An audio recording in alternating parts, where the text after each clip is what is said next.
नमस्कार.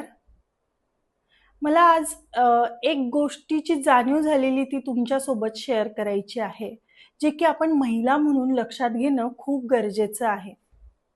अनेक ठिकाणी काम करत असताना हा सेम एक्सपिरियन्स मला आलेला आहे.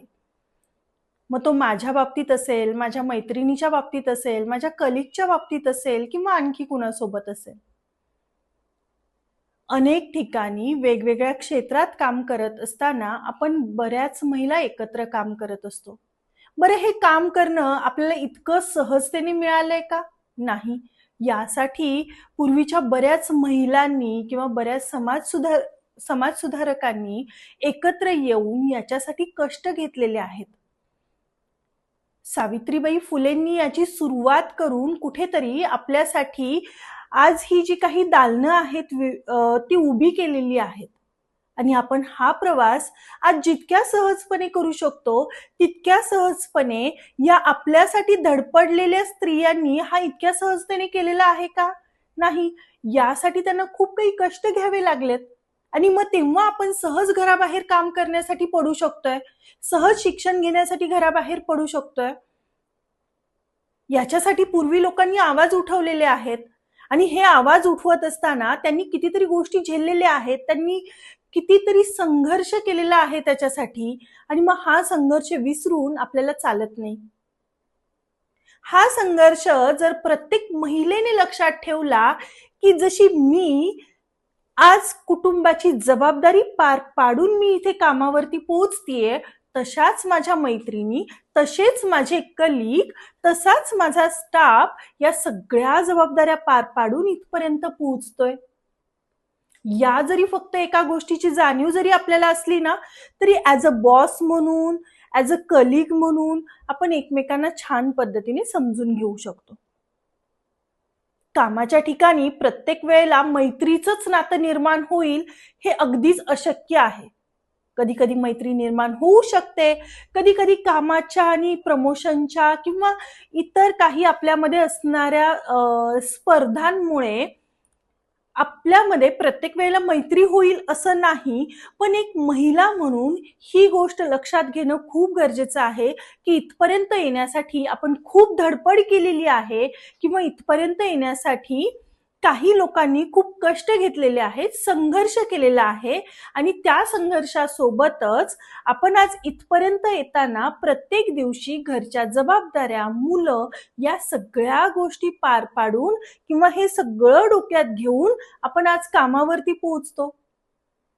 हीच गोष्ट पुरुषांना सहज आहे, की तेवढी जबाबदारी घरची नाहीये. त्यांना फक्त काम आणि काम फोकस करायचं आहे. पण जर आपल्याला आणखीही आजच्या काळात सुद्धा जर कामावरती जायचं असेल, जर जॉब करायचं असेल, एखादं करिअर करायचं असेल, तर आपल्याला घरच्या सगळ्या जबाबदाऱ्या पार पाडण्याशिवाय आजही पर्याय नाहीये.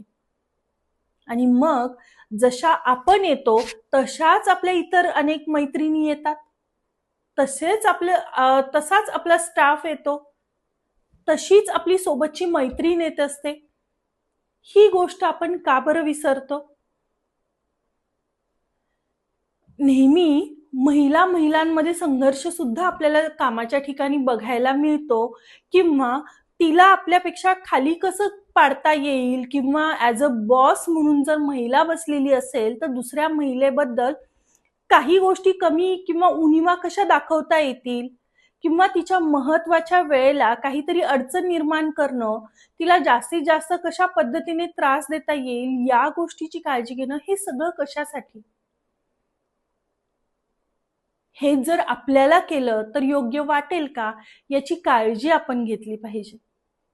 आणि मग सगळ्याच आपल्या मैत्रिणींना कामाच्या ठिकाणी येणं किंवा आपल्याला पाहिजे त्या क्षेत्रामध्ये करिअर करणं हे सोयीस्कर होईल. जसे आज आपण प्रत्येक दिवशी आपल्या जबाबदाऱ्या पार पाडून कामावर पोहोचतो, त्याच पद्धतीने आपली कलीग, आपली मैत्रीण, आपला स्टाफ कामावर पोहोचत असतो आणि तिची मानसिकता देखील आपल्यासारखीच असते. तर या सगळ्या गोष्टींचा अंदाज घेऊन, या सगळ्या गोष्टी गृहीत धरून आपण एकमेकींना सहकार्य करून पुढे गेलं पाहिजे, ना की एकमेकींचे पाय ओढून. बरं, सगळ्याच करतात असं काही हे नाहीये, पण बऱ्यापैकी हा अनुभव आपल्याला बघायला मिळतो.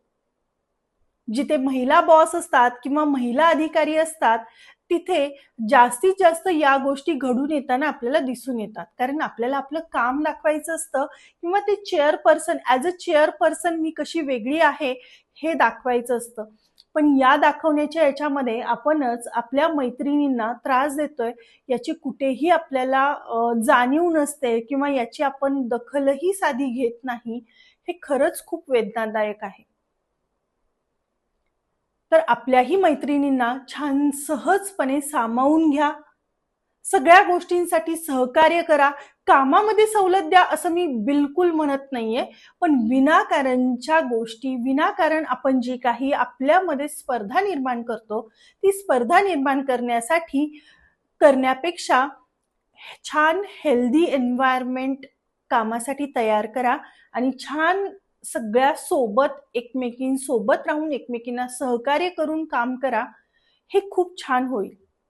धन्यवाद.